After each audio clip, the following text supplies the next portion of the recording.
بسم الله الرحمن الرحيم نحمده ونصلي على رسوله الكريم أما بعد السلام عليكم ورحمة الله وبركاته.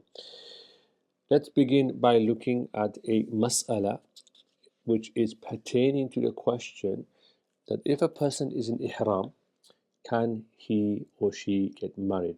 That's the question. According to the Hanafis, this is permitted, though it's disliked, but the marriage would be valid. According to Imam Shafi'i, rahimahullah ta'ala, as it is presented here, it's invalid. So let's read the Arabic first. Bismillahir Rahmanir Rahim.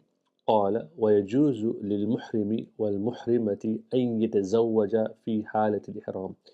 It's permitted for the male who is in ihram and for the woman who is in ihram that they both get married. It's permitted in the state of ihram. So when they're in the state of ihram, they can actually get married according to the Hanafi position. Imam Shafi'i is mentioned here. وقال الشافعي لا يجوز. And Imam Shafi'i says it's not permitted. وتزويج الولي المحرم وليته على هذا الخلاف. And so he says it's not allowed. And for the same reason, one cannot get married of somebody else. The wali cannot get married of someone that he is responsible for in the state of ihram. Why? Well, he has a hadith from the Prophet sallallahu alaihi wasallam, which is mentioned right here, where the Messenger sallallahu alaihi wasallam is reported to have said, "La yunkahul muhrimu wa la yankih," that the one in ihram cannot get married, nor can they get somebody else married. We respond, and we have a hadith as well, which is mentioned here. وَلَنَا ما روي أنه صلى الله عليه وسلم تزوج ميمونة وهو محرم. That the Prophet صلى الله عليه وسلم married Maymuna رضي الله تعالى عنها while he was in the state of ihram. وما رواه, and we have to still respond to Imam Shafi'i. So we have a hadith, they have a hadith, but we also respond by saying, well, let us interpret your hadith. وما رواه محمول على الوصف. And what he has mentioned, Imam Shafi has mentioned, according to his hadith, this is understood as wati, which is intercourse, according to Shafi. So what we've effectively done here is we've provided a hadith, they've provided the hadith, the Shafi'is, but we also understood their hadith that it's not saying that you can't get married. What it's saying is you can't have intercourse in the state of ihram. It's worth bearing in mind as well that أن الوطأ في حال الإحرام لا يجوز بالإجماع. That intercourse in the halat of ihram, in the state of ihram, is not permitted according to all the ulama. Okay. أما التزوج ففيه خلاف. Of course, the debate here is about getting married. Our ulama, Sufyan al-Thawri, for example, they say as well that it's permitted. Imam Malik, Imam Shafi, Imam Ahmad do not allow it from their position. They have a hadith from Uthman ibn Affan, for example, where the Prophet ﷺ has said, لا ينكح المحرم ولا ينكحه. This is the hadith that's mentioned here. ولا يخطب, and neither should one approach someone with the intention of getting married.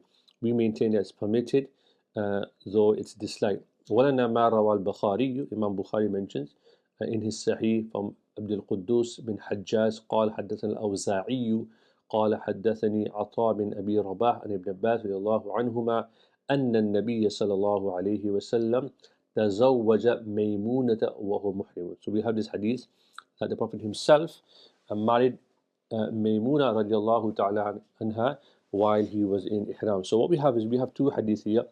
We don't reject both hadiths. Remember this, we haven't rejected Imam Shafi's hadith.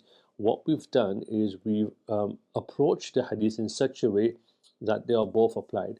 So Imam Shafi's hadith is understood as saying that you do not have intercourse, and we've understood the other hadith from the action of the Prophet ﷺ that it's permitted to get married. In other words, we have done jama' between them. We've done jama' between both hadiths.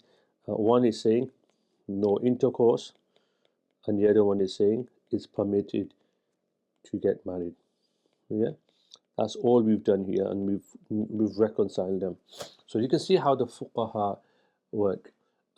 There is also other hadith that mention this about Maymuna radiallahu ta'ala anha. Of course, there's a rational reason here that وَلِأَنَّهُ سَبَبٌ يَتَوَسَّلُ بِهِ الْوَطْفَ فَلَا يَمْنَعُ مِنْهُ الْإِحْرَامِ كَشِّرَى الْجَارِيَةِ. So there's other things that the fuqaha also talk about.